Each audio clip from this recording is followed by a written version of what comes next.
It's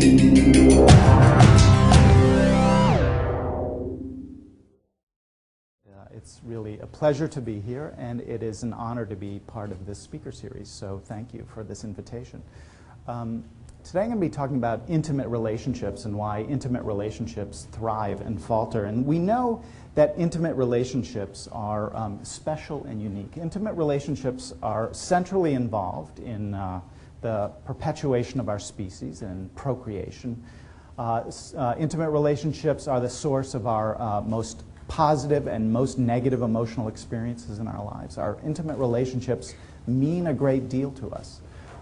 We also suspect that our nervous systems, our very nervous systems, are really uniquely attuned to the contact of intimate others. And so I personally am very interested in the study of intimate relationships within the field of psychology because I think it is an inherently psychological phenomenon, certainly one with biological substrates, but one that we as psychologists are really uniquely suited to understand and address. So at the same time that relationships, intimate relationships, are unique and important, we also know that they have very powerful extrinsic consequences. They take us somewhere else. We know that when people are in intimate relationships, and especially when they're in very good relationships, that has beneficial consequences for their emotional health. It has beneficial consequences for their mental health. We know that people who are in long-term, stable, committed partnerships accumulate more wealth than people who are not. We know that people who are in relationships and who are in good relationships have healthier, happier children than people who are not. We know that people who are in good relationships actually live longer than people who are not.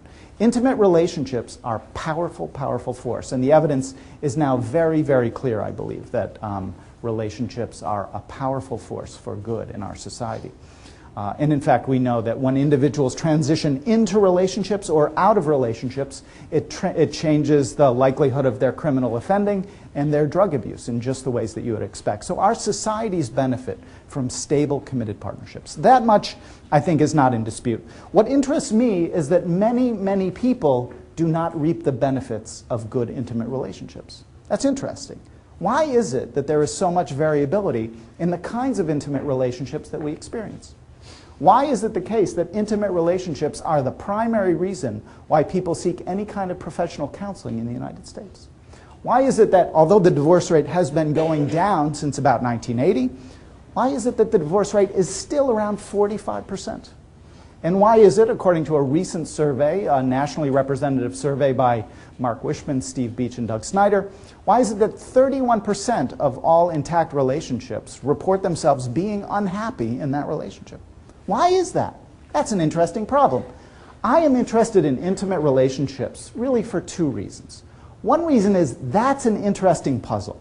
Like, even if I never wanted to do anything with that knowledge, that's knowledge that I would want to have because it's kind of interesting that we as a species have evolved to perpetuate ourselves on this planet, and yet we're also amazingly capable of making one another miserable. Why is that? But there's something more to it. It's not just an interesting puzzle, it's a puzzle that matters. If we can answer that question, we position ourselves, in principle, to harness the power that exists within intimate relationships and give more people the kinds of relationships that might make them and their children healthy and strong. That's a pretty good deal. So there's two reasons to think about intimate relationships, at least two. These are two that draw me to this field. Now, as we get started, what I'd like to do is outline two perspectives on intimate relationships that really help to give us some leverage over this question of why there's such variability in intimate relationships. Why is there this variability? And the first perspective I want to outline is this one. Can you guys see okay? Should we take the... Is that going to screw you up in the back there? Just want to get a little more crispness on the images there, if you can. So let me just say, the first perspective goes like this. This is a quote from Lewis Terman, who you may know was a Stanford psychologist. He wrote this with his colleagues in 1938. And he wrote that a large proportion of incompatible marriages are so because of a predisposition to unhappiness. Whether by nature or by nurture, there are persons so lacking in the qualities which make for compatibility that they would be incapable of finding happiness, not just in most marriages, but in any marriage. Right? So there's two implications of this view, 1938, two implications. One is choose really, really carefully. Right? It's the first implication. The second implication is once you become distressed, good luck to you, because you're on your own. Because the reason you're distressed is because you and or your partner have lousy personalities. Okay. He never went so far as to say exactly what those personality traits might be, nor did he actually demonstrate that longitudinally measuring personality traits at one point in time would drive down relationship quality later. Other people, including Lowell Kelly, have provided evidence for that idea. But I want to contrast this idea. I'll say a little bit more about it in a few minutes. I want to contrast this idea with a behavioral exchange perspective, or more simply a behavioral perspective. And this perspective was really represented well by these two books. For those of you in the field, you know these books well, I imagine. One of them is called Marital Therapy by Neil Jacobson and Gayla Margolin. And in this book, they outline the idea that actually, you know what? Personality doesn't matter so much. Sometimes they were gentle about how much they said personality did not matter. Other times they were quite vehement in saying, you know what? Forget about the personality stuff. Here's what matters in intimate relationships. What matters in intimate relationships are couples' interaction patterns. Distress is a function of couples' interaction patterns. Inevitably, couples have wants and needs that conflict. Distress results from couples' aversive and ineffectual responses to conflict. That's why people become unhappy. Not that their personalities get them into trouble. It's something that they do that gets them into trouble. And the implication is that if that is the case, if these are behaviors, and especially as you learn about in the Jacobson and Margolin book, if these are learned behaviors, they can be unlearned. New behaviors can be learned and put in place. And once you learn to solve these problems, once you learn how to solve your problems and to communicate effectively with your partner, your relationship will improve. Okay, that is, these books say a lot more than that, but that is a central thesis of the behavioral perspective. It's much more simple. It is, some people, much more optimistic. Some people say it's elegant in its simplicity. Other people say it's arrogant in its simplicity because of how much is not in the model, right? This is what's in the model. Communicate better and you'll have a better relationship. So, this is, by the way, this is not an advertisement for sweaters. It looks like it is, but it's really just a picture to show that this is a pair. These are two people who are in an unhappy relationship and they are struggling to figure out why that is. Is it because their personalities are so bad? Is it because they just have traits that either by nature or by nurture that they're stuck with and now they need to sort of operate within that context? Not according to the behavioral exchange model, not according to the structural model of marital interaction that Gottman outlined in 1979. What these books tell us, what these books imply, is that the action is really in the interaction. It's the transactions between two people, which is an inherently psychological phenomenon, I would propose.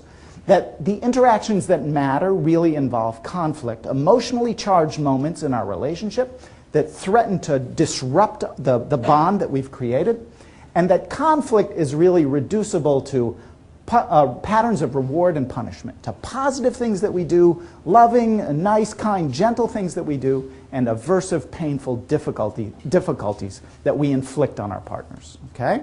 So these are the two views that I want to contrast today. I'm going to spend most of my time starting with the behavioral exchange model because I think ultimately we somehow need to come to terms. If you're going to study an intimate relationship, somehow you must, in very significant ways, come to terms with the interpersonal transactions that exist within that relationship. It's very difficult to understand a relationship from one person's point of view. It's very difficult to understand a relationship from two people reporting about their relationship on a questionnaire. Ultimately, if we want to study relationships, we must study people talking.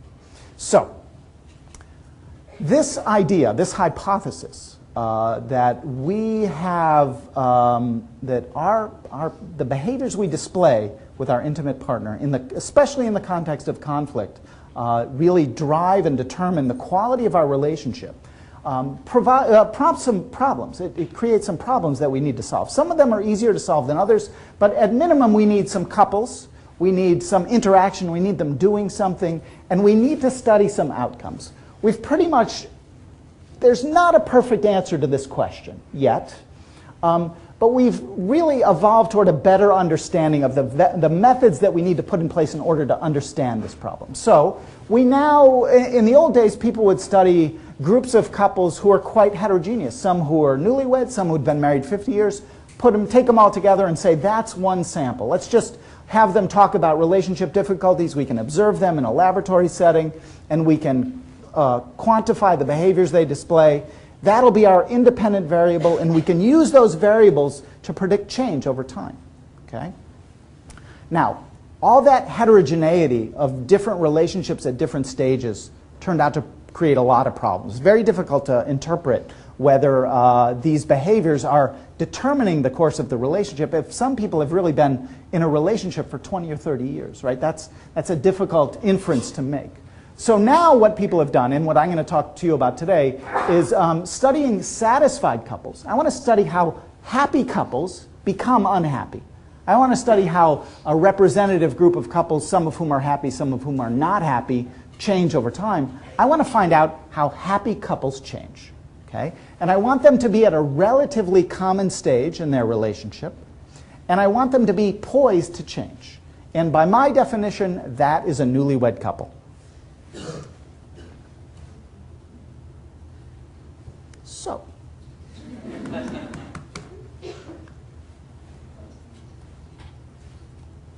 I can keep talking. So, we have three problems that we need to solve. One is, who are these couples? And I wanted to study couples who would naturally be changing, and I wanted to study newlyweds. So, in my studies, the studies I'm about to tell you about, we recruit newlywed couples from the population, and we ask them to engage in structured interaction tasks in the laboratory. We want to clear out as many alternative explanations for their behavior as possible. I've done other studies where we actually videotape people in their homes. That's possible, but it's very difficult. And so our first criterion is getting some couples. I want to do that in a uniform way, people who are poised to change and probably deteriorate in the quality of their relationship. I want to study interactional processes. What we do is we ask couples to talk about an important problem in their relationship, ask them to take 10 or 15 minutes to work toward resolving that problem. And the third problem is the biggest problem, which is, how do you understand change?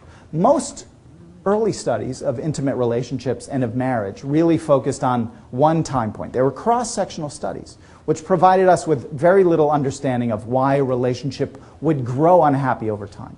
People then started using two waves of data. They would collect data at one time point, and they'd say, how satisfied are you? We can do this with very reliable and very valid measures of relationship functioning.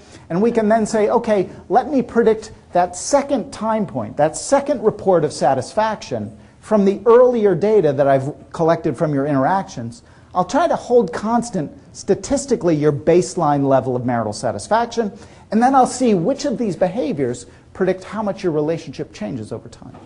That's not a terrible way of studying relationships, but you never actually see your dependent variable with that approach. You actually only see it as the results of a statistical regression model. Not a bad thing to do. So at that point, people said, okay, let's collect more waves of data. Let's collect data, and what I'm going to show you, hopefully, is I'm going to show you 8 waves of data collected every 6 months over the first 4 years of marriage.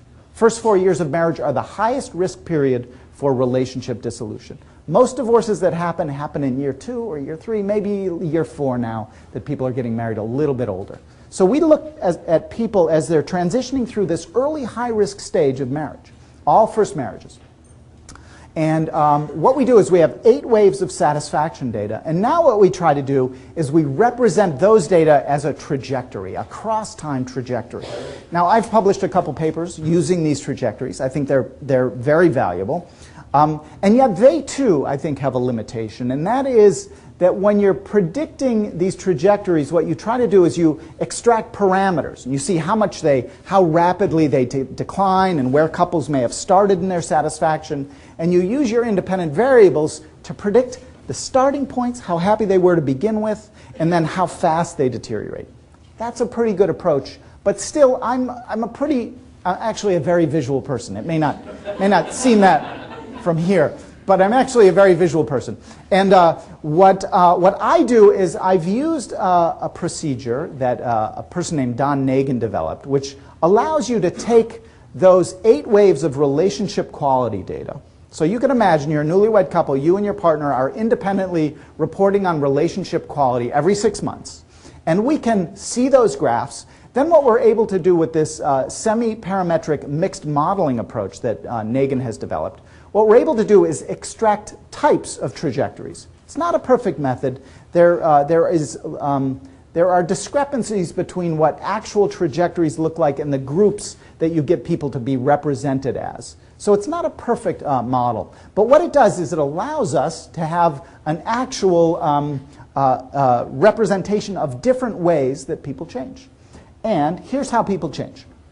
When we apply this approach to 232 newlywed couples, so 232 men, 232 women, and we look at their 8 waves of relationship quality data, it turns out that the 5 trajectories look like my hand. By the way, in the old days, this was a graphic device. This was the visual device right here. So we're really going back in time to the basic primary ways that humans communicated. So there would be 5 trajectory groups. Everybody starts more or less at the same point. Newlyweds are generally happy, variably so, but they're generally very happy. And we get them around 3 months after their marriage. You do an analysis, you get one group that goes straight for the whole 4 years. They are at the top of the charts all 4 years. They're very, very happy in their relationship. Another group is almost as happy, and they start to decline. Like they're a noticeable distance below them, but they're almost equally as stable in their relationship quality. There is another group that I'm about to show you. Here. I'm right there. I'm at the hand. Thank you very much. Boy, you never realize how good it is until you lose it, right? Isn't that? That's just human nature all over. Okay. So, quick review here. All right. So, there's our 5 groups. Husbands on top, wives on the bottom, right? There's a group of couples who are happy the entire 4 years. Another group a little bit below them. Another group a little bit below them. Now you're starting to pick up a little bit of linear change downward. You see that in both the husbands and the wives? Then you start to get into a little more trouble. You see much more decline up above and a little bit more decline even still in the lowest group of wives. Okay? These, from as best we can tell, are the 5 trajectories that couples follow as their relationship deteriorates. Okay? What I've shown on the left, what I'm going to do, these groups get a little bit small. So for the ease of presentation, I'm going to combine those. They become a group of about 30 or 35 or 36 when I combine them, okay? It's important to recognize that the men and the women don't necessarily need to be in the same trajectory. In fact, only about 40% of them are. Okay, so the husbands and the wives don't follow the same trajectory, which is a totally separate and interesting set of questions by itself. What I've done is I've shown you the divorce rates for these 4 groups of couples. The top group has a rate of 9 to 13%. The next group, you pick up a little more divorce.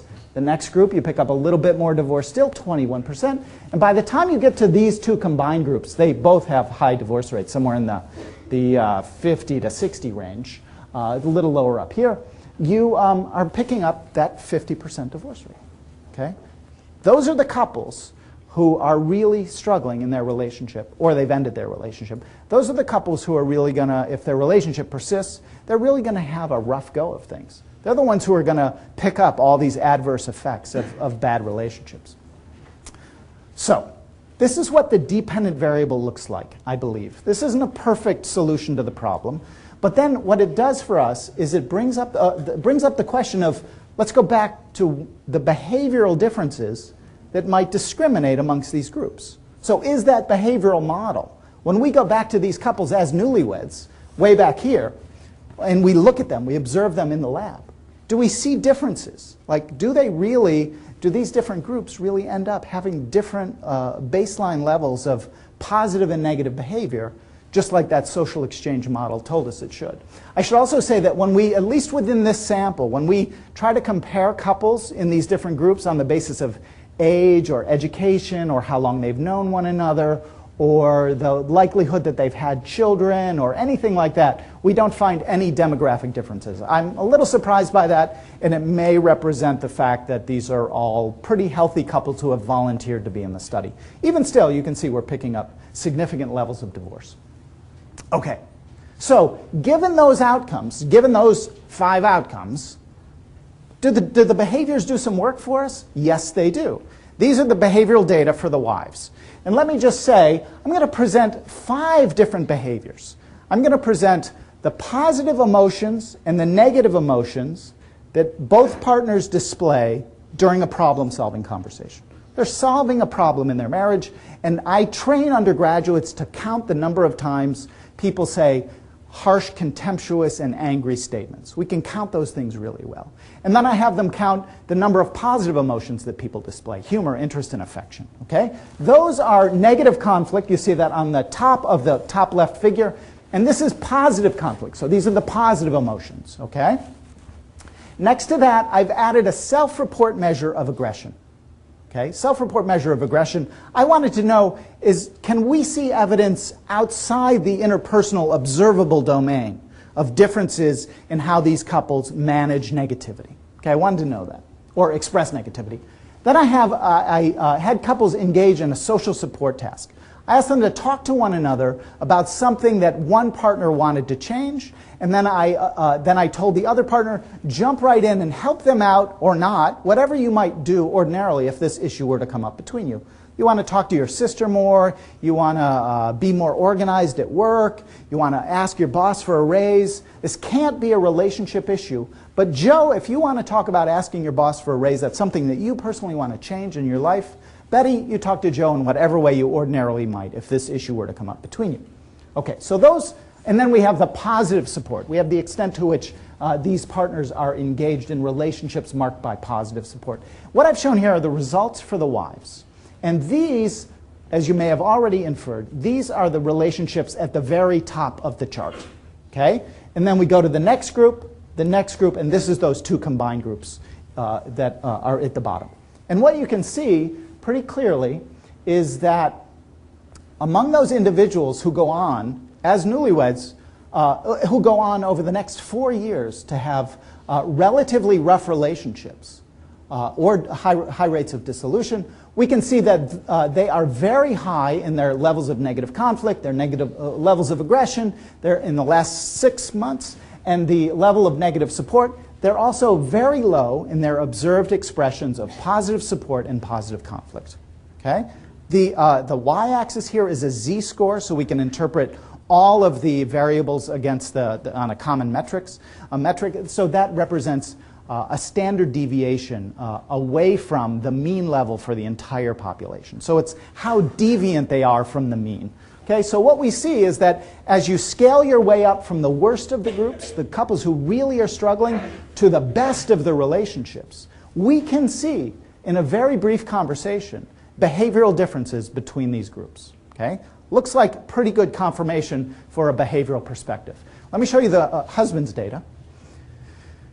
Husband's data are not quite as good. And interestingly enough, if you look at the upper left panel here and you look at those red bars, I hope you can see those, that's not a significant difference. Almost everything else that I'm showing you is a statistically reliable difference. Okay, there's a main effect for the group on these behaviors. A main effect for group on the behaviors as the dependent variables. Okay?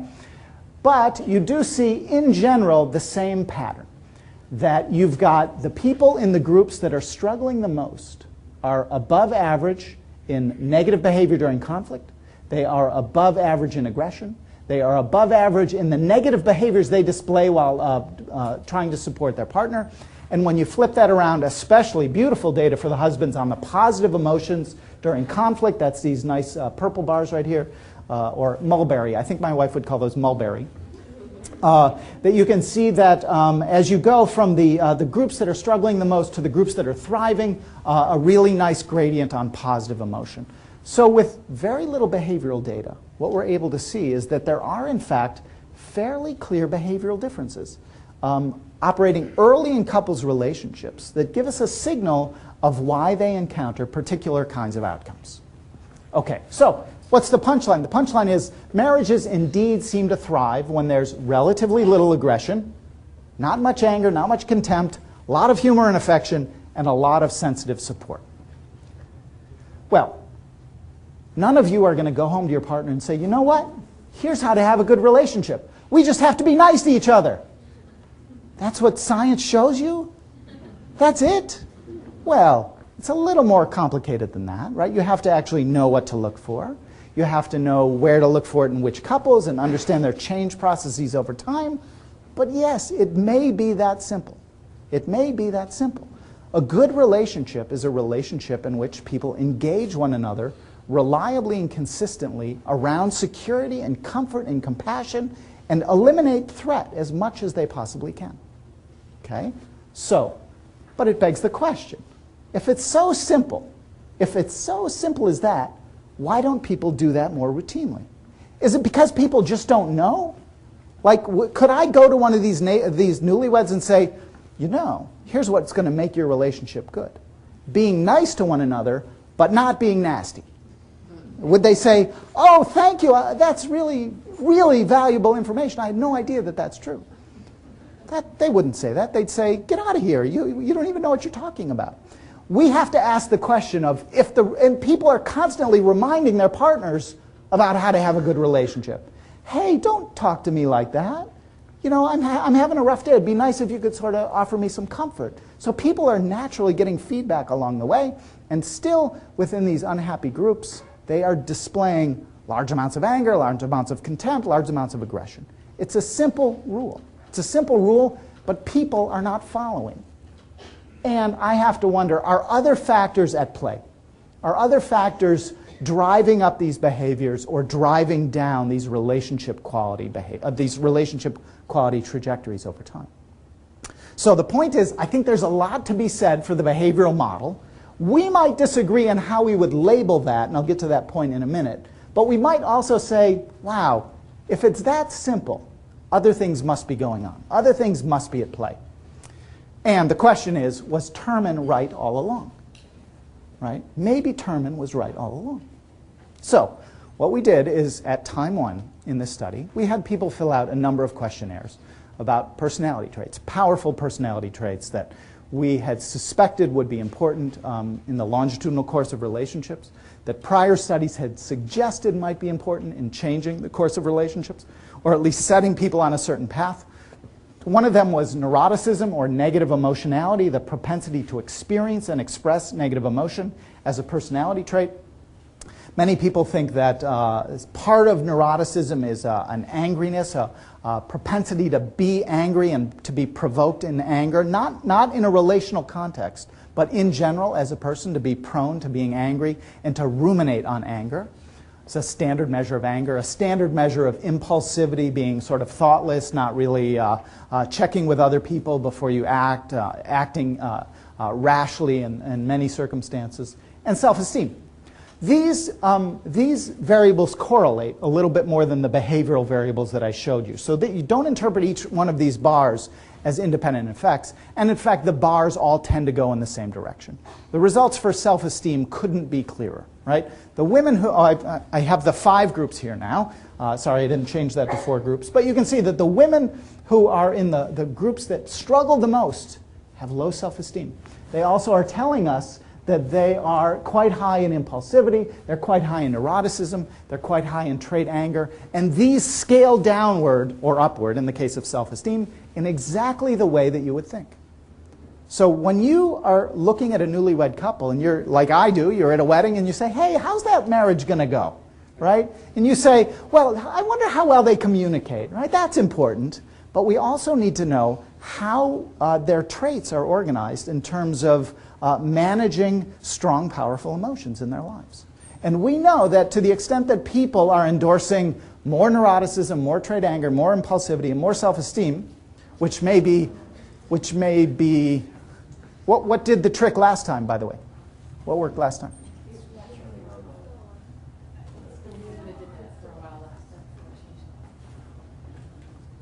So what we know is that personality traits matter. Personality traits matter. The data for husbands look very, very similar. You have to take my word for that.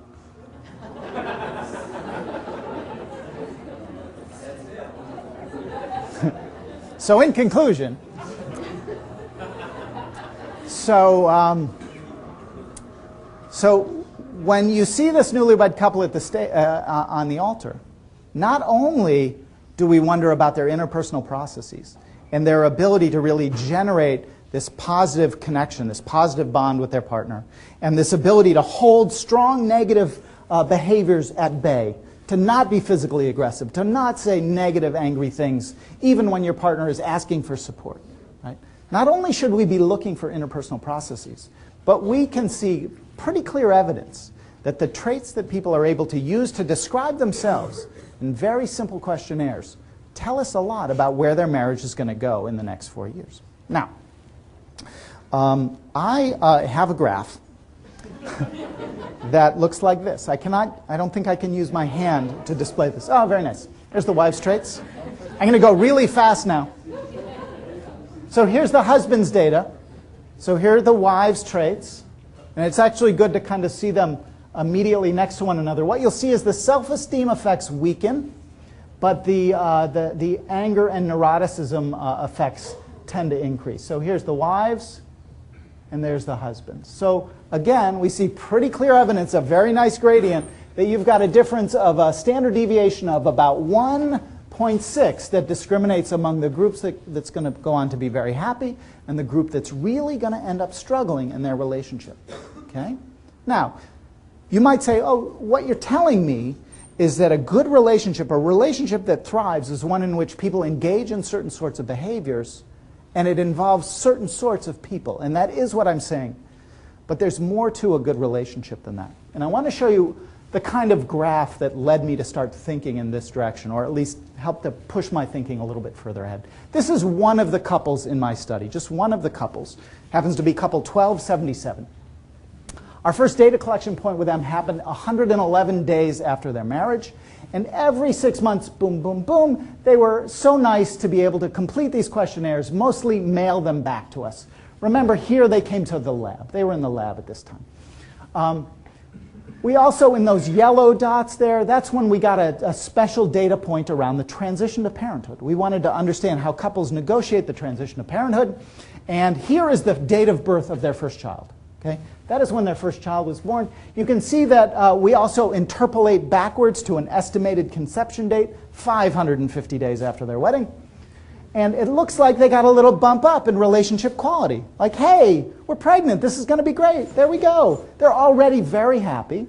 And there they go. They get a little happier. And another 130 days later, 140 days later, they're still happy. They have the baby. And they negotiate that pretty well.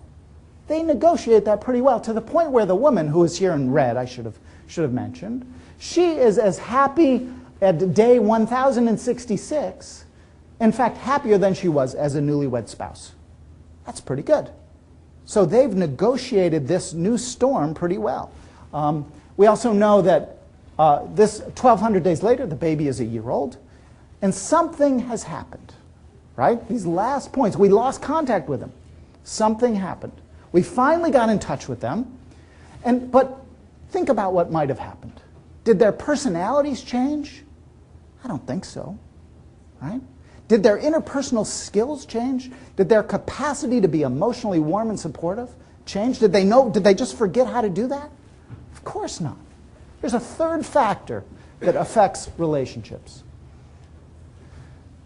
When we finally caught up with this couple, they told us in a questionnaire about life events that they had major unexpected expenses, that they became vastly overextended on their credit card, the wife was treated for drug abuse, and she was arrested for buying narcotics. So, our theories of marriage cannot ignore these factors. Our theories of marriage have to incorporate the context in which couples live. Okay? Personality matters, sure. Pick a person with a good personality. Behavior matters, sure. Pick a person with whom you interact well, who creates a warm, comfortable bond and doesn't create threat. But people are also at the mercy of their interpersonal, at the context that the world throws their way. Right? So what I want to show you next is the third part of this puzzle. And I like to refer to a metaphor that I learned from Phil Cowan, a well-known clinical psychologist at UC Berkeley, now retired. And he said that a lot of couples look like they're doing pretty well when they're on a level field, right? When they're just riding their bikes and everything's going well, things go pretty well for most of us, right? But when you throw a hill in the middle of that course, all of a sudden you see who's got the capacity, right? Now you've put a test in their path. Someone's going to fly to the front of that line, right? So the stresses that couples deal with, the chronic stresses, the acute events that they confront, and in some of our work we've shown the interplay between those two factors, are very powerful in helping us to discriminate couples that seem to be ostensibly similar. So the third factor I would like to present to you are the acute and chronic stresses that people report. Now bear in mind that these are only the data that people have reported as newlyweds. So that's not a really good representation of stress. It doesn't represent what I showed you for that one couple's graph, for example. But what this shows is that, just like every other graph I've showed you, that the couples who are going to run into trouble are the couples who are telling us, hey, we've had a lot of acute stress lately. Like somebody broke into my car and stole something, right? Something bad happened. I got a parking ticket. Lots of bad small things are happening to me. And they're also telling us that, you know what, there's a lot of chronic stress in my life. I've got this little chronic health condition, or my mother-in-law does, or I don't get along well with my mother-in-law, or I'm having some financial problems, like there's some accumulated debt from college that it's just hard to pay off, right? So couples, the interpersonal processes and the personalities that we see and that are so readily measured have to be embedded in the context of the stressful events that they're confronting. And it's only when we recognize that these stressful events are also at play, possibly contributing to their interpersonal processes, possibly interacting with their personality styles to make their conversations more difficult, to make it harder for them to reach out and comfort their spouse. Imagine how difficult it was for that man to reach out and comfort his spouse, knowing that after they had the baby, she really needed to take drugs to cope with whatever problem she was coping with. I don't know the details beyond that, but that's hard, right? Now your relationship has changed. And we see something very similar for men. It's not perfect. For some reason, that other group did not have a lot of low stress. But again, this is just our time one assessment. We do know that when we assess reports of chronic stress repeatedly over time, chronic stress assessed early on is a very good predictor of chronic stress for the next several years. Acute stress tends to fluctuate a little bit, but people do tend to fluctuate around their own mean. Okay. Well, this is an important slide. I want to pause here just for a moment and collect some of these ideas. The first idea is that the behavioral exchange model, the idea that we can change our behavior, we can change what we do with our partner, really seems to have some value to it. But I would like to relabel that along this route, which is that relationships thrive and falter. To the extent that relationships thrive, I should say, to the extent that partners are able to create security within their relationship interpersonally. Relationships thrive when people hold threats at bay. That's what makes relationships thrive. So I believe that the behavioral approach, while it's not incorrect, is really a better way of saying what attachment theorists have said for a long time, going all the way back to Bowlby, which is relationships are about attachment. Not the individual differences part of the attachment model, but the nomothetic, the core idea of attachment, which is that we connect with other people, and we connect with other people with whom we form close, strong bonds. That's not a surprise, right? That should not come as a surprise to you, but I think it's so surprising to me how clearly that falls out of the behavioral data. That could not fall out more clearly, a little bit more clearly, but it's pretty good. At the same time, the reason why some relationships fail to thrive, even in the context of relatively good interpersonal behaviors, I suspect, is because people have traits that make it difficult to either generate that behavior or to receive that behavior from their partner or to have a partner for whom they want to direct those behaviors toward. Right? We have individual differences that make it, there it is. We have individual differences that make it difficult for us to enact these behaviors. And we exist in circumstances of chronic and acute stress that are going to disrupt our ability to connect, our ability to create security and comfort.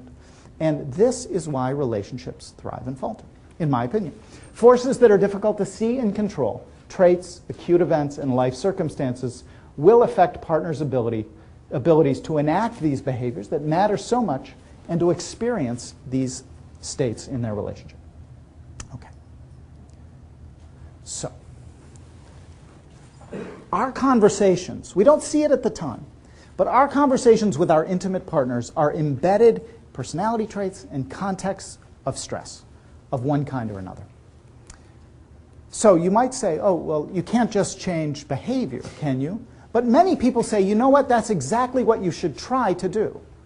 Many self-help books, perhaps most, say, here's what you should do to have a good relationship, because this is what happy couples do.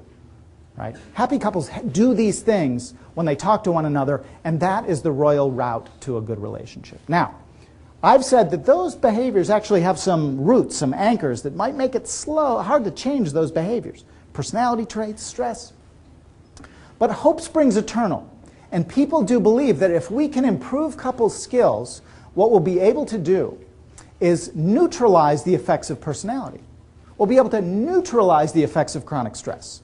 So if you're confronted with a model, a way of thinking about how relationships change, and what are the characteristics of these newlywed couples that are going to tell us, more or less, how they're going to evolve over the first 4 years, what we're able to do is say, hey, let's try to change the behaviors. Right? That's what we should do. Other people might say, no, let's change context. Let's change the stress. Let's make their lives easier somehow. Other people might say, you know, pick a partner well. That's all good advice. But when you've chosen a partner, a lot of people say the best intervention is to change skills. So I want to report a second study that I've worked on for several years now. And if you look at the literature on preventive interventions for couples, there are 3 questions that have not been answered yet. One of them is, one of these sets of skills, social support versus conflict, more important? You might say, oh, if you're really all about the business of creating comfort in relationships, you really want to encourage people to know how to support one another during difficult times. That would give you some real leverage in creating healthy relationships. Like, that's a good route to a better relationship. Other people might say, you know what, that's an interesting point of view, but theoretically what we want to do is contain the threats. Let's contain the threats. Which one works better? It's a legitimate question. We don't know the answer, and I'm going to report on a 3-year randomized controlled experiment in which we taught couples how to be empathic support providers versus really good problem solvers. Then another question, the second question that has not been resolved in the literature is, do treatment effects endure? Virtually all of the research on preventive interventions for couples has been very short-term, with the last follow-up being 12 or maybe 18 months. If you want to read a really good paper outlining this literature, Alan Hawkins has written 2 very good meta-analyses of this entire literature. And so we don't really know. There are very few studies, very, very few studies that tell us whether the interventions really do what they're intended to accomplish, which is reduce the divorce rate and make couples happier than people who don't receive those interventions. So do the interventions endure? We don't know. We have some speculation, but we don't really know. A third question that really has not been addressed well is whether placebo effects are operating. So a typical study in this literature involves an active intervention. I'm going to teach you how to resolve conflict, and I'm going to follow you for maybe 2 years or so, and I'm going to compare your performance to another group of couples who only fill out questionnaires. right? They're only filling out questionnaires. We can immediately see the problem with that design, which is, hey, what if it's just hanging around somebody who you think has some advice might actually do some work? Like there are placebo effects associated with having exposure to professionals who talk about relationships. That in and of itself could be beneficial. So we need to use placebo control group. And so what I have devised here, and I thought it was a control group, was a relationship awareness intervention. I'll say in a minute that the conflict and support interventions were 15-hour programs over the course of a month, training people how to resolve relationship conflicts, how to support one another, and then they would get coached by undergraduates who were really extensively supervised for working with young couples. And they would say, okay, you just heard an exercise about support or conflict management. Now let's practice those skills. You just learned this didactic material, practice. Learn it and practice. Back and forth. 15 hours we did that. And they always had the same coach. So what I did as a control group is I said, I just want people to come in once. And what we're going to do is I had read in the LA Times, there was a story about someone who believed that if you watched movies and thought about them in relation to your own life, that would improve your relationships. I said, that seems really silly. But it seems like a great control group, right? It seems like a great control group. So what we did is we paid people, we had them come to my lab just once as a group. We watched a movie, we watched a video, and then we said, what we want you to do is talk about this, and we had coaches helping them to talk about it, and think about how this relates to your own relationship. Okay? I want you to think about this stimulus as it relates to your relationship. And in fact, what we want you to do is go home and do this 4 more times over the course of a month. We will pay for the DVD rentals. We want you to pick from this list, and then send us the notes of the conversation that you had, so we know that you've done this. Okay? That was the intervention. Now, as we move forward, I would like to dedicate this part of my talk to a journalist named H.L. Mencken. He was from Baltimore, a really curmudgeonly kind of guy. I love this picture of him by the axe pile, like he's just stopped. There's his axe over here. He's just took a moment, has his tie on. He was cutting some wood, but sat for his image here. And he said, for every complex problem, there is a solution that is precise, simple, clear, and wrong. Okay? Just as a prelude to the data that you're about to see. And here's how it looks. Okay, 42 newlyweds in each of 4 groups. The prep group was designed to resolve conflict well. 15 hours, 4 sessions. The care group was an intervention that we developed designed to help people support one another and to be empathic. Okay? We had the awareness intervention that I've already told you, a 1 4-hour session with self-study. Then we had a no treatment group. We had a bunch of people who were not randomized to any group, but they wanted to be in the study, but for logistical reasons usually couldn't come. Like it was too long a drive, or they just couldn't make it to the 4 sessions. So we said, okay, come on in the study. We'll have you just do a reduced set of measures. And we compared them at baseline on 20 different measures, and they don't differ at all compared to the other groups. But we have to keep that in mind. This is not a perfectly randomized control group. Our 3-year outcomes were trajectories capturing relationship satisfaction, and we also knew divorce rates, dissolution rates. It turns out that our no treatment group had a 24% divorce rate, okay? Whereas our other 3 groups had an 11% divorce rate. Our overall divorce rate was 16 or 17%. Okay? So it looks like when people get some kind of intervention, they're divorcing less than people who don't get any intervention at all. But you can already see the problem, right? Which is that these groups don't differ in their ability to prevent dissolution. Okay? The 1-hour intervention, come watch a video, worked as well as our 15-hour skill training interventions. So let me show you these data. On the top is a global measure of relationship quality. Okay, the top 2 panels, top left, top right. And you can see the results for the males and the results for the females. This is a standard measure of relationship quality called the marital adjustment test. This was the same instrument that we used to extract those trajectories. Now, you and I both know that there's trajectories within these groups, but these are just the mean trajectories within each of the 4 groups, okay? And you can see that in the top 2 panels, everybody goes down, and it turns out that there are no differences in relationship quality among those 4 groups. And in fact, it looks like the blue line and the green line, which are our 2 active skill interventions, they kind of look like they're the lowest group after 3 years. Okay? It's not statistically reliable, and yet it is a little troubling. We then also, thankfully, administered another measure that focuses only on the positive characteristics of your relationship, ignoring the negatives, or it only looks on the negative characteristics of your relationship, ignoring the positives. Okay? It's a measure that Frank Fincham developed.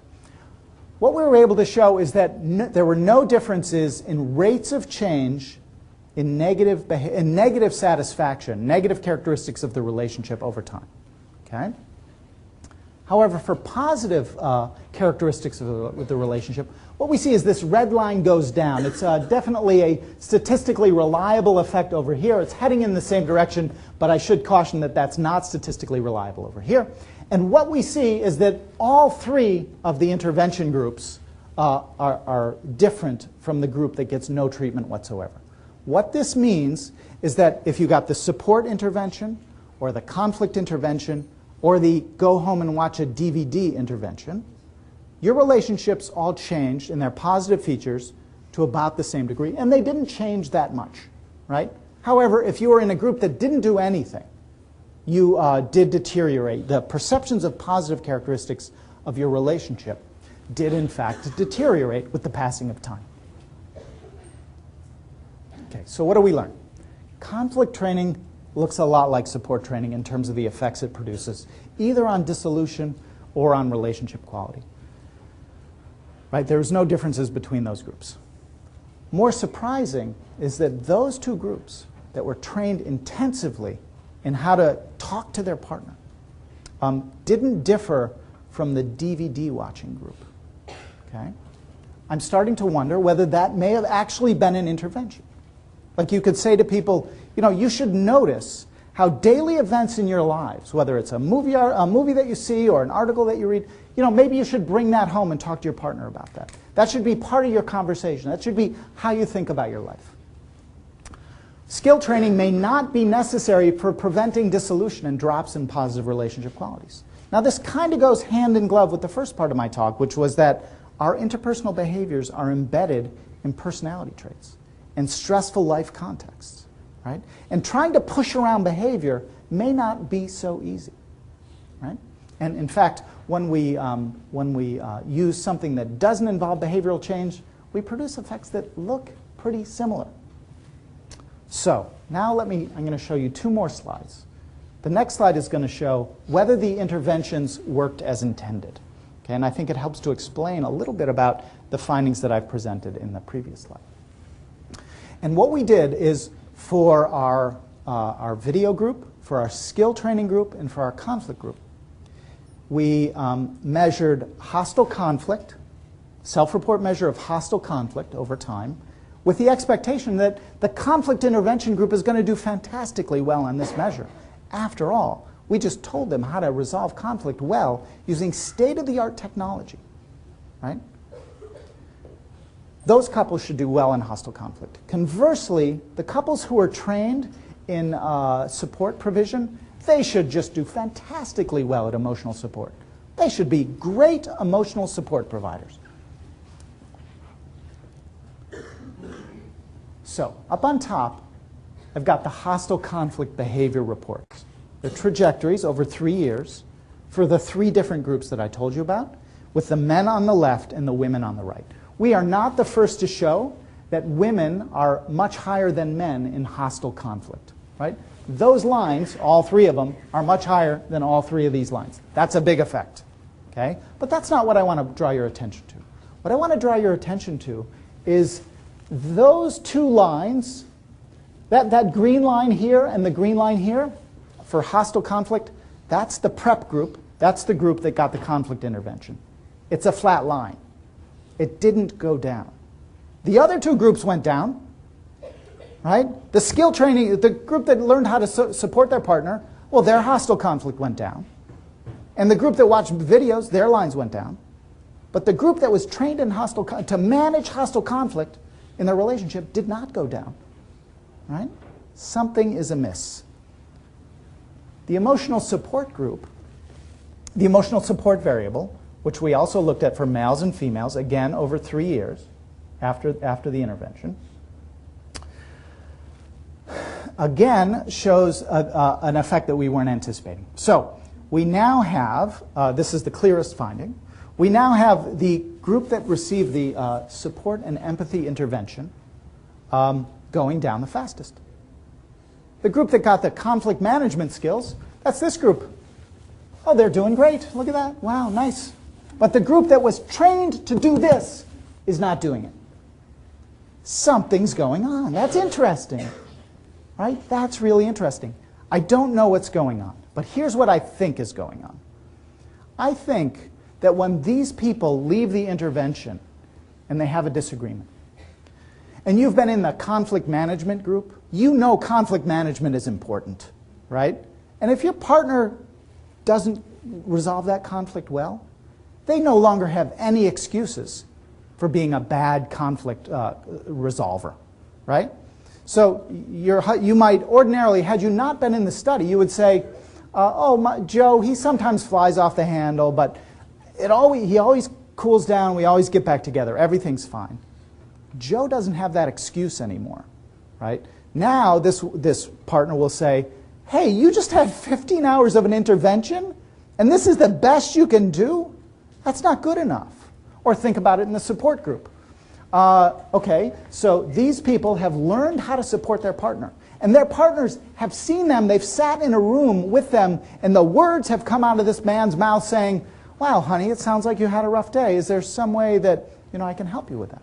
She has heard those words come out of him. And then they get home 6 months later. She has a hard day at work. And she says, wow, honey, I had a hard day at work. And he says, yeah, what's for dinner? What's for dinner? And she says, what? You just took that whole class. That's the best you can do? Now the standards have been raised. Our interventions may inadvertently be raising standards and drawing attention to factors in relationships that we say are important that all of a sudden become very salient in couples' lives. And that becomes a hard standard for anybody to try to live up to. So, now we will show you the last slide, which is a listing of my collaborators. And I also want to let you know that I'm on Twitter. So if you want to receive a daily feed about relationship science, what I've shown is that that approach is fundamentally incomplete, because those behaviors are embedded in relationships that have a lot of other things going on, the very least of which are partners' personalities that make for difficult relationships and stressful contexts that make it difficult for even the best intentioned people to stay together and to stay connected. Okay? Prescriptions aren't going to work. And not only that, the second study that I showed you indicated that when we do try to put these prescriptions in place, they can backfire on us. They can work in exactly the ways we didn't intend. And yet, when we encourage people, I think, to think about their relationship, to think about how the world around them is affecting their relationship, to think not about a prescription, not about a behavioral prescription, do X and you'll get this, but about a principle, a way of thinking about your relationship in a way that helps you to discover the way your relationship is going to go, maybe with a very little gentle guidance around attachment sorts of models, that we can set those couples on a better path.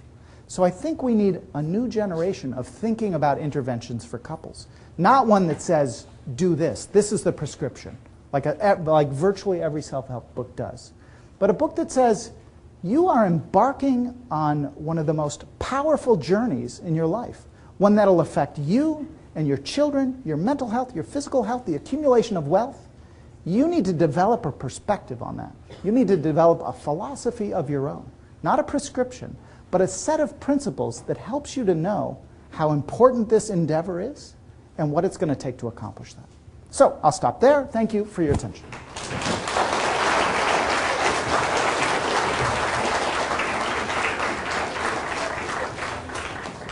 And I'm happy to take questions. Maybe we should let some people leave and then we'll do some questions. And I wasn't kidding about Twitter, all you people leaving. I wasn't kidding. Start following me.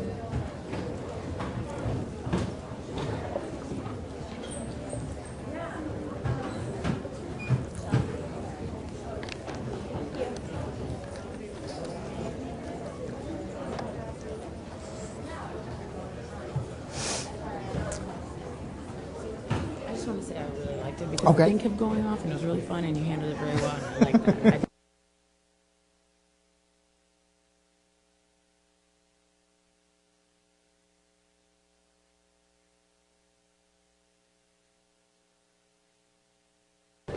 So maybe we can start with some questions. Let's do that right here in the back. I use some of these examples when teaching a class on decision making, but I'm always interested in people rarely reflect on their potential significant other's personalities while they're courting. And they may sense some of them, but they also get distracted by beauty and attractiveness and income potential and things like that. So wouldn't it be better almost to help, although you may be dooming a large portion of people who never find mates because of the high potential divorce rate, wouldn't it be better teaching these students how to find a mate and be more reflective on it? Because every time I have a class, I ask usually the women, I said, how many of you know somebody who shouldn't be dating the person they're dating? And almost every woman. Is that right? That's a great question. But they never tell their friends. So how do you feel about educating people about how to choose a mate better according to these principles? It's a great question. And I like to say that nature tricks us, right? We are on this planet because someone got tricked in the past. And those two people were our mother and father. Like, they got tricked. Like, nature just tricked them. Boom, they had sex. They loved one another. And there we are. We're in the room because of nature tricking us. And that is, that's powerful. That's a great experience. We all want to have that experience. And yet, it can be deceptive. There's more to the story than that.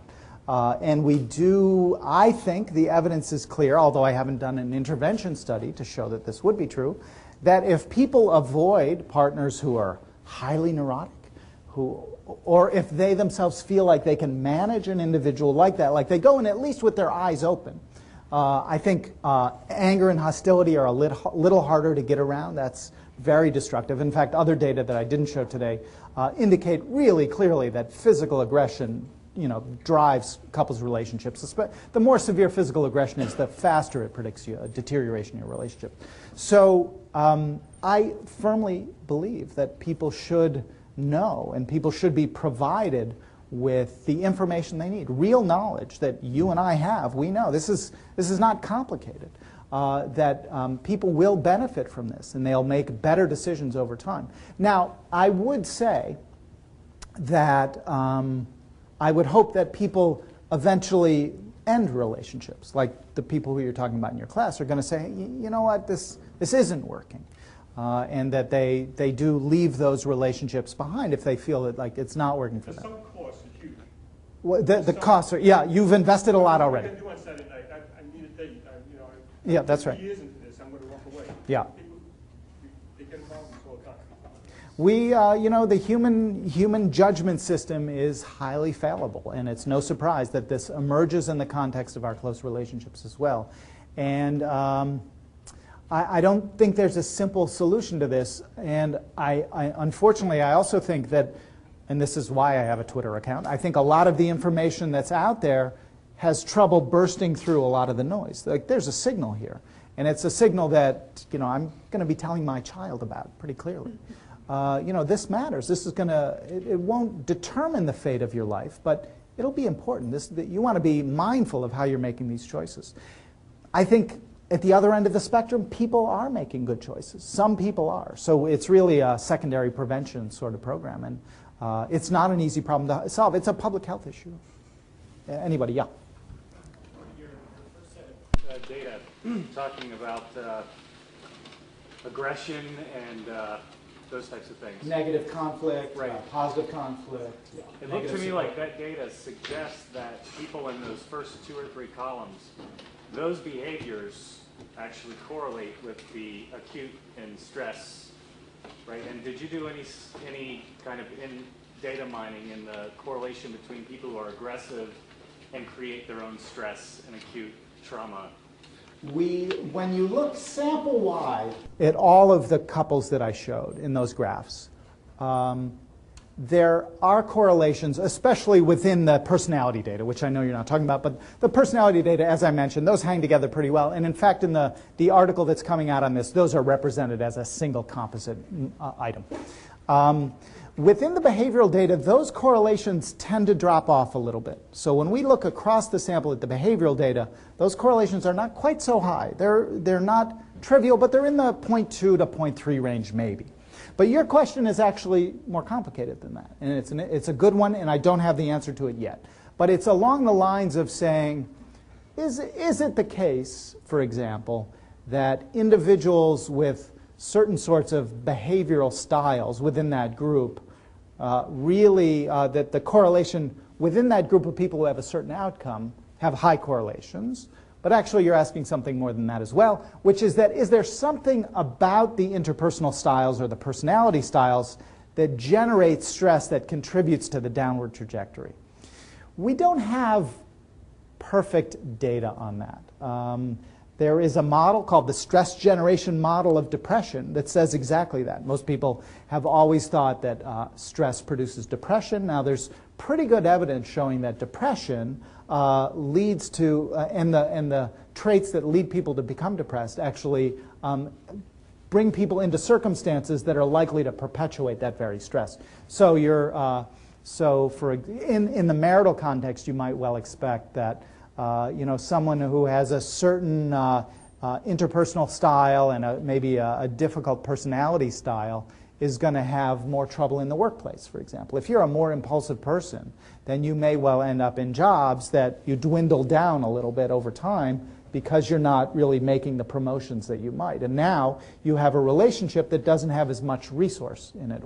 And you might be the kind of person who isn't able to attract another person with similar resources. So I strongly suspect that those sorts of cumulative processes are operating. Avshalom Caspi has written about cumulative continuities, really a brilliant theoretical idea, which is that we create cumulative sorts of life experiences that we then have to end up living within, and that perpetuates the very thing that got us in that place to begin with, which is one possible mechanism why personality is so stable.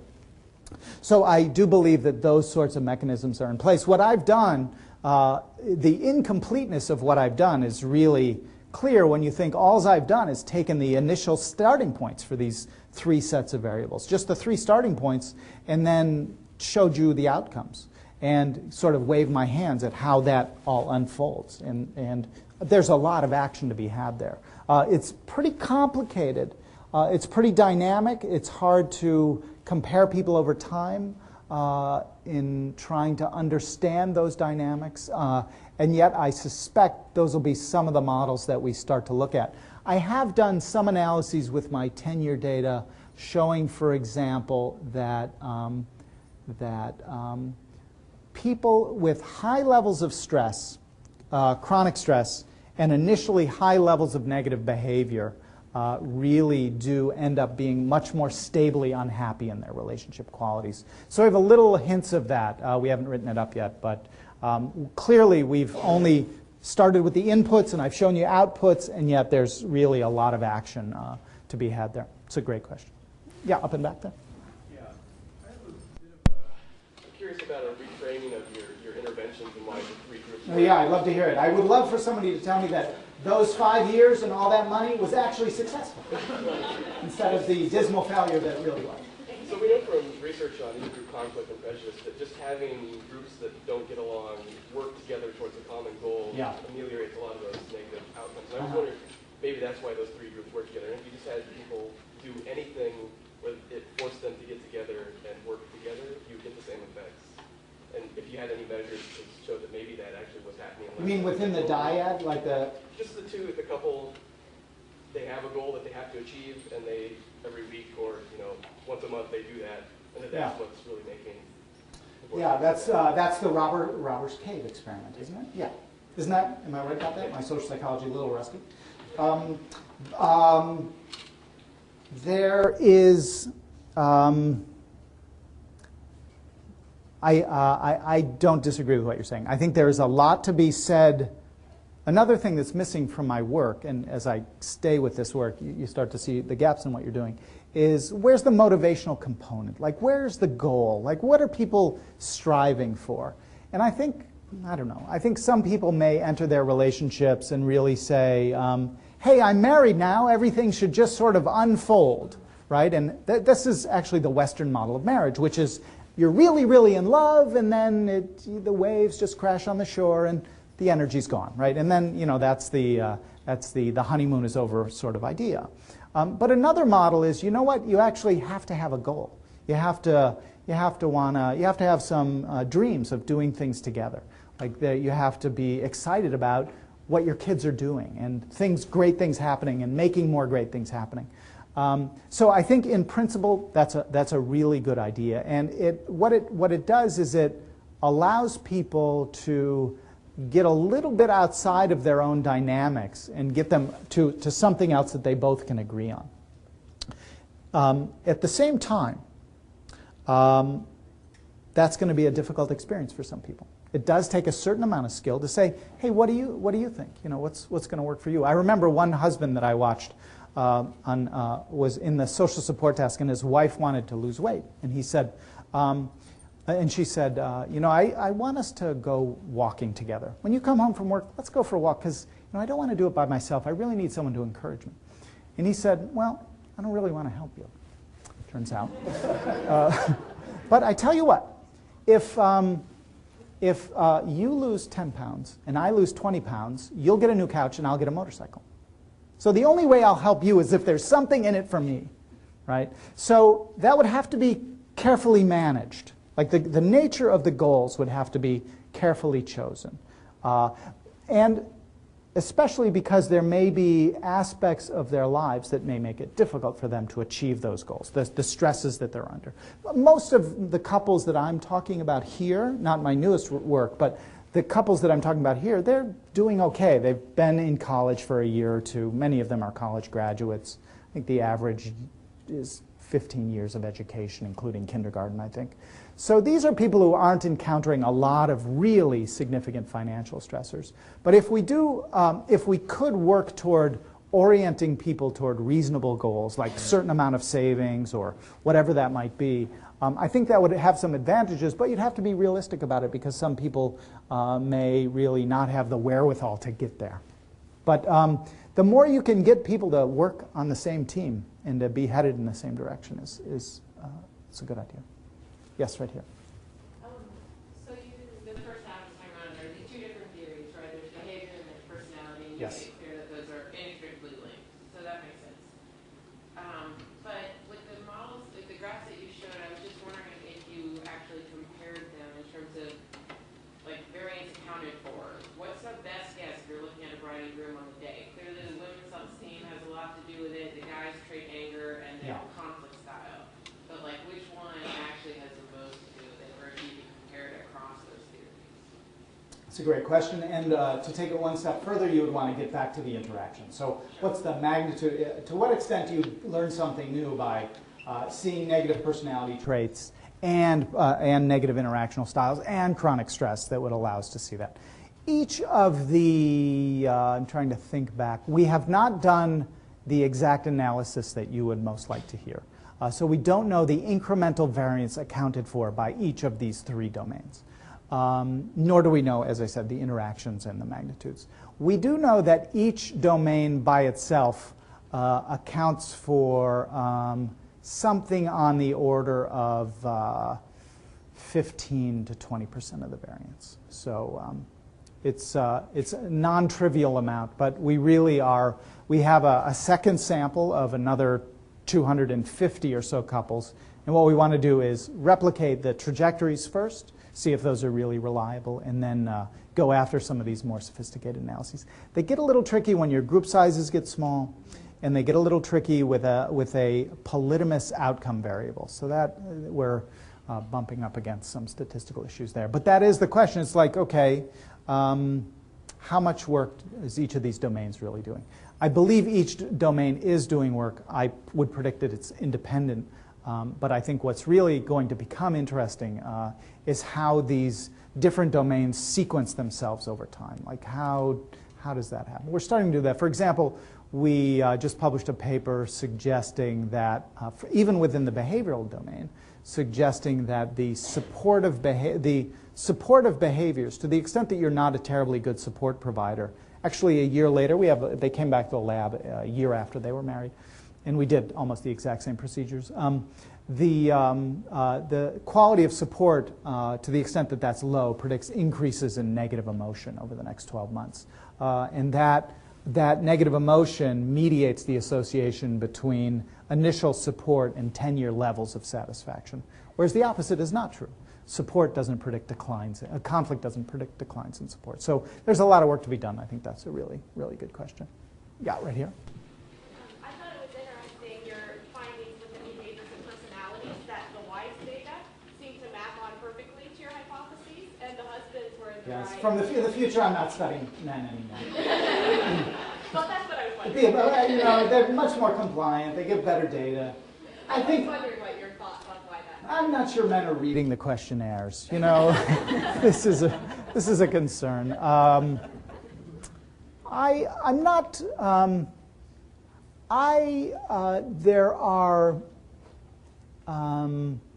There are some findings that are non-significant for men or weaker for men in the patterning, which I believe. Like, I'm not so sure, for example, that men's negative behavior is always that discriminating until it gets to extreme levels. And then you might pick up stronger effects. But at least for newlywed men, in the context of these conversations, it wasn't so much of a problem. But that is, I don't have a ready explanation for this, but that is not at all, I don't know what your experiences are, but that is not at all unusual for relationship data for the women generally to provide better results. I think, I don't know why. I would like to make a gender-biased statement right now, but I'll listen. I think women are just paying attention.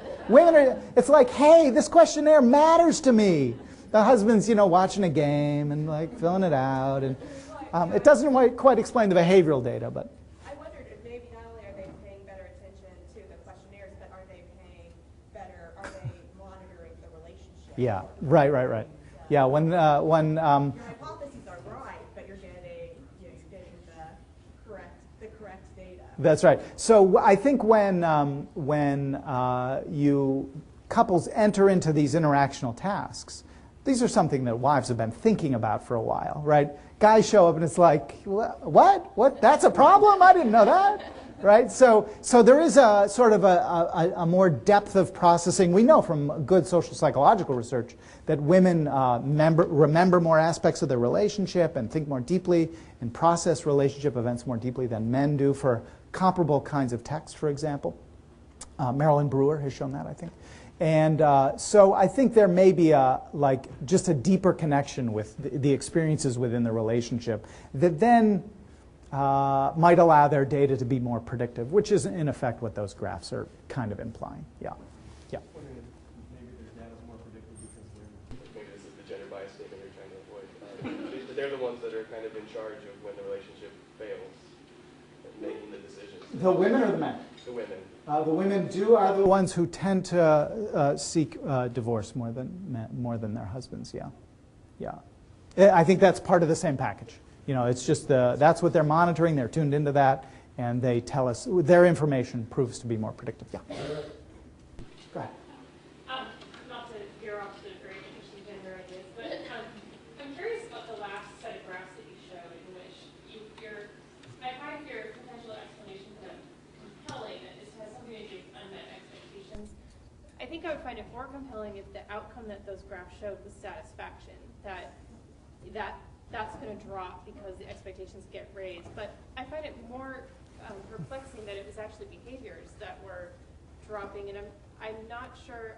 I haven't hopped on the unmet expectation boat about that, and I'd like you to speak a little bit more to that. Yeah, I think what you're talking about is the question is about the last set of graphs, which shows something like a sensitization effect, like somehow this intervention has made people more sensitive, and as a result, when certain experiences arise within their relationship, they then no longer have so much slippage in accounting for their partner's behavior. Like now they know. It's not a skill deficit. It's not a skill deficit. They really couldn't generate this. It must be motivational somehow. And then the prior graph showed just the relationship quality data. And we didn't see effects for the global satisfaction, but we saw them for the positive, changes in positive expectations. What's interesting is that there is so much divergence between the groups on the behavioral side and not so much on the satisfaction side, which I think gets back to this point that I was trying to make earlier, which is that there's more to being in a good relationship than just the behaviors. Like the behaviors can fluctuate quite a bit, and that may not have that much an effect on relationship quality after an intervention. So I really don't know what's going on there. My best guess is that it is some kind of sensitization. But it's going to be really hard to do that study again. Those are really hard studies to do, just logistically, really hard.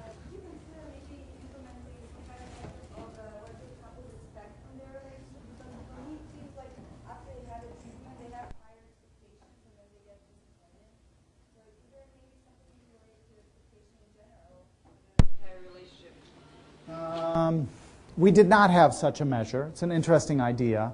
I think those were all engaged or newlywed couples. I think their expectations would be pretty high. I think the question would be whether the intervention changed their expectations. And I think we're looking at a ceiling effect there that might be hard to get around. People might be able to articulate that in an interview, maybe. Yeah. I'm kind of curious, what would happen if you only treated them as individuals? That is, you matched up one husband with somebody else's wife to a very complicated, and somebody else did and the other part did the emotional side, and they knew you did something, but they wouldn't have this couple's expectation, and that maybe this might be an interesting way of designing a case. Yeah, so we went into it assuming that the education really has to happen in a dyadic context. But that may not be a good assumption, and I think if I'm following you right, that is where the sensitization or this expectancy effect really maybe got off track. Like that fueled the expectation. Fred is doing, but he seems to be easy to get along with or arguing. I'm not sure what happened, and yet Fred is getting more emotional things. Well, I'm not sure what happened in your thing. Yeah. But you know, it might lower the unmet expectations. So it's a really, really good idea. That's a fascinating idea, actually. Yeah. I think a lot of change does come about from one person saying, "Wow, our relationship's going through a rough spot right now, but I'm gonna hold steady on this." So I think it's consistent with that idea and could have the benefit of not artificially inflating these expectations and creating this problem. Yeah. Anybody? One more question right here. I can talk afterwards. I kind of thought when you were talking about some of your intervention studies too, and specified that I'm kind of coming at it from the antisocial behavior treatment area. Okay. But in that literature, and also in some of the anorexia literature, I believe, there's some the idea that sometimes behavior is harmful, and in fact, maybe there's something about associating with other couples. That, the idea that I have is maybe it's something about kind of referencing, how you are as a couple against other couples in your group. When you don't have accurate information about, well, maybe they have a reason to be fighting, or maybe they have a reason why they're happier than us. So that somehow, like when we're in our relationships, we have within couple data. Like when we wake up, we say, "Oh, here's my relationship. It seems okay. It's not great. Maybe it's getting a little stale. I got to spice things up a little bit." But the data are quite different. They're between couple data, which often we don't know about. We speculate about, like, gee, my sister-in-law doesn't seem so happy, right? Their marriage must be terrible. And what you're saying is that the group experience may somehow reset those or provide people with access to information that then lets them to say, hey, we're doing really great compared to them, or maybe we're not doing so well as newlyweds. So that's the kind of idea. I don't know how much of that exchange happened in the groups. They clearly were involved in a group intervention. I do know anecdotally that when we talk to couples, like they've come back with their kids, for example, in later parts of the study. And when we talk to them and they hand us the questionnaires and we say, how did that go? Was that okay? And they say, wow, some of those questions that you asked, you must have some really unhappy couples. I feel a little bit better knowing that my husband and wife don't attack each other with a knife or a gun, right? Which is one of the last questions on the conflict tactic scale. So people do respond to that. I don't know if it goes in the other direction so much, because it's possibility that people say, wow, that's the top of the scale and I'm not there. So I'm not sure. I mean, it asks the interesting question of how do people develop norms and standards for behavior within their own relationship and what's acceptable or not. And when we go after personality data, or when we go after certainly our behavioral data, we say, we can count the number of times someone's angry or contemptuous, but that may be some of the noise within our prediction must be that, I can tolerate that. I know that's the kind of, I have a sort of an attributional style or a personality style that allows me to let that slide. Or, it's sort of charming that he's so neurotic. Like, he's a writer. I love that about him. He wears sweaters. He's neurotic. He hangs around his keyboard a lot. It's just kind of cute. Other people might say, why aren't you more available to me? Why are you so distant and, caught up in your own world? So I think that sort of norm setting is an interesting experience. I don't know a lot about it. Thank you. Thank you very much.